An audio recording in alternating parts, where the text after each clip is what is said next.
The history of poverty and wealth inequality is not a side story to economic history. It is its central tension, the shadow cast by every system of production exchange and power humanity has ever built. When I look back across centuries, I do not see inequality as an accident or a moral deviation from otherwise fair systems. I see it as a structural outcome of how societies organize labor ownership and risk. Poverty and wealth are not merely conditions people fall into. They are positions created, defended, and reproduced by institutions that decide who controls resources and who absorbs uncertainty. In the ancient world, inequality was not hidden or apologized for. It was explicit and foundational. In agrarian civilizations like Mesopotamia, Egypt, and Rome, wealth flowed from land, and land flowed from conquest, inheritance, and state favor. Elites controlled surplus, while the majority lived close to subsistence. Poverty was not considered a problem to be solved, but a natural condition of order. Slavery, debt bondage, and tenant farming were mechanisms that converted human vulnerability into economic output. Wealth inequality here was visible, brutal, and politically stabilizing because it reinforced hierarchy. The poor were not excluded from the system. They were essential to it. Medieval Europe softened inequality's edges without removing its core. Feudalism redistributed risk downward and protection upward. Lords extracted rents, peasants received security against famine and violence, at least in theory. Poverty was widespread, but it was shared, normalized, and embedded in custom. Wealth inequality existed, yet mobility was limited enough that comparison rarely became revolt. This is a crucial historical insight. Inequality becomes politically explosive, not when it is extreme, but when it is perceived as unfair or newly avoidable. As long as poverty felt inevitable, it was tolerated. The early modern period disrupted this equilibrium.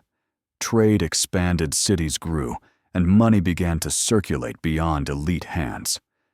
For the first time, wealth could be accumulated outside land ownership. Merchants, financiers, and entrepreneurs emerged as new elites, challenging hereditary hierarchies. Inequality widened not just in scale, but in form. Some rose rapidly, others fell behind just as quickly. Poverty became more visible in cities, where contrast sharpened perception. This is when societies first began to moralize wealth and poverty, praising thrift and condemning idleness, not because these traits had suddenly changed, but because inequality now required justification. The Industrial Revolution transformed inequality more violently than any event before it. Productivity soared, but so did exploitation. Factories concentrated capital and labor in unprecedented ways. Wealth accumulated rapidly at the top, while urban poverty deepened below. Wages lagged productivity. Living conditions deteriorated before improving. This period gave us the modern image of inequality, opulence beside misery, progress beside degradation. It also gave birth to political responses, trade unions, socialist movements, and reformist states, because poverty was no longer hidden in villages. It was visible, crowded, and angry. What history makes clear is that industrial capitalism did not reduce inequality automatically. It intensified it before institutions intervened. Child labor laws, public education, progressive taxation, and social insurance were not natural outcomes of growth. They were concessions wrested from power through struggle. When inequality narrowed in the mid-20th century, particularly after the Great Depression and World War II, it did so because societies consciously redistributed risk and reward. High wages, strong unions, welfare states, and regulated capital markets compressed inequality, not by accident, but by design. This period, often remembered as a golden age, was also an anomaly sustained by trauma and memory. The late 20th century marked another turning point. As globalization, financialization, and technological change accelerated, the balance shifted again. Capital became mobile, labor did not. Profits traveled across borders, wages stagnated at home. Inequality widened within nations, even as global poverty declined. This dual reality confuses modern debate. On a global scale, hundreds of millions escaped extreme poverty. Within many wealthy countries, however, the gains concentrated at the top. History tells us these outcomes are not contradictory. They reflect different scales of the same system, where growth redistributes opportunity unevenly, depending on starting position. Poverty in this modern context changed character. It became less about starvation and more about insecurity. Housing, healthcare, education, and debt replaced hunger as the defining pressures. Wealth inequality, meanwhile, became increasingly abstract. Fortunes accumulated not through visible factories or land, but through financial assets, intellectual property, and networks. This abstraction matters because invisible inequality feels both omnipresent and untouchable. It erodes trust quietly, not through outrage alone, but through resignation. Across all these eras, one pattern persists relentlessly. Wealth concentrates when returns to ownership exceed returns to labor, and poverty persists when risk is individualized while reward is pooled upward. Societies that tolerate this imbalance for too long eventually respond, either through reform or rupture. The Roman Republic redistributed land after crisis. Medieval Europe erupted in peasant revolts. Industrial societies built welfare states. When adjustment is delayed, history shows that inequality does not stabilize. It destabilizes. What makes the history of poverty and wealth inequality so difficult to confront is that it offers no permanent solution. Every system that reduces inequality does so temporarily until new forms of accumulation emerge. Every era that celebrates merit eventually discovers inheritance operating beneath it. This does not mean inequality is inevitable at any level, but it does mean vigilance must be continuous. Inequality is not a problem solved once. It is a pressure managed over time. And it is here at the point where modern societies grapple once again with widening gaps, fragile middle classes, and renewed debate over fairness that history becomes most instructive, because the past shows us that inequality only becomes politically and economically dangerous when it outpaces the stories societies tell themselves about opportunity, justice, and belonging. And once those stories fracture, poverty is no longer seen as misfortune, but as indictment, and wealth is no longer admired, but suspected. And the cycle moves toward a moment where legitimacy itself begins to erode, and the long arc of inequality turns to fracture under the weight of disbelief, because inequality is ultimately less about numbers than about meaning. When gaps in wealth widen faster than societies can explain or justify them, poverty ceases to be perceived as circumstance and becomes interpreted as failure imposed from above. At that moment, inequality transforms from a background condition into a political force. History shows us repeatedly that this is the tipping point, when people stop believing that effort connects to reward, patience erodes, and legitimacy decays. In the late 20th and early 21st centuries, this dynamic re-emerged with unsettling familiarity. The narrative promised by globalization and technological progress was that opportunity would expand for all, even if unevenly. For a time, that story held.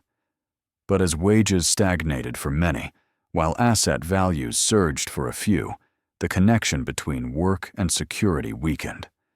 Wealth accumulated increasingly through ownership of capital rather than participation in production.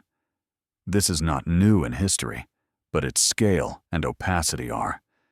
When inequality is driven by financial assets and networks rather than visible factories or land, it becomes harder to contest and easier to resent.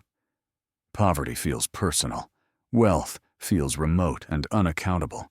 History also teaches us that inequality reshapes institutions before it reshapes policy. Trust in expertise declines. Faith in neutrality erodes. Economic debates harden into moral ones. The poor are no longer seen as unlucky. They are seen as excluded. The wealthy are no longer seen as successful. They are seen as protected. This shift in perception is more dangerous than any statistic because it undermines the social cooperation on which markets depend. Economies do not collapse when inequality exists. They fracture when inequality feels rigged. Responses to inequality have always followed two broad historical paths. One is reform, redistribution, through taxation, social insurance, labor protection, and public investment. This path seeks to rebalance risk without dismantling the system that generates wealth. The other is rupture revolution, authoritarian consolidation, or nationalist backlash that promises dignity without redistribution. Both paths appear repeatedly in history. Which one emerges depends less on ideology than on timing and memory. When reform arrives early, it preserves stability. When it arrives late, it is overtaken by anger. The mid-20th century remains the clearest example of successful reform. After depression and war, societies chose to compress inequality deliberately. Progressive taxation, mass education housing policy, and strong labor institutions expanded the middle class and reduced poverty. This was not charity. It was insurance against instability. Growth followed not despite redistribution, but alongside it. Yet history warns us against mistaking this episode for a permanent equilibrium. It was sustained by exceptional conditions, high-growth demographic expansion, and collective memory of collapse. When those conditions faded, inequality crept back. In the present era, the challenge is sharper because inequality now operates at multiple levels simultaneously. Within nations, gaps widen. Between nations, some gaps narrow while others persist. This complexity fragments solidarity. Those who benefit from global growth may feel little obligation to those left behind locally. Those who struggle locally may reject global solutions entirely. Poverty and wealth inequality thus become not only economic issues, but identity fractures that political actors can exploit. History shows that when economic grievances attach to identity, compromise becomes harder. Yet the past also offers a quieter lesson of resilience. Societies that confront inequality honestly without moralizing poverty or sanctifying wealth retain the capacity to adapt. The most stable systems are not those with perfect equality, but those with credible pathways, education, mobility, security that allow people to imagine a future better than their present. Hope history teaches us is an economic variable. When it disappears, no amount of growth can compensate. The history of poverty and wealth inequality therefore leaves us with neither optimism nor despair, but responsibility. Inequality is not an external shock. It is the cumulative result of choices about ownership, taxation, labor, and risk. It reflects whose losses are tolerated and whose gains are protected. Every era inherits an unequal landscape shaped by the previous one, and every era decides whether to soften or sharpen its contours. If this journey through the long history of poverty and inequality has altered how you view today's debates, I invite you to subscribe and continue these explorations of financial history with me, and to leave a comment sharing which historical moment you believe most closely resembles our own, because history does not tell us that inequality will disappear, but it does tell us that when societies stop asking who the economy is, 4. The answer is soon decided without them.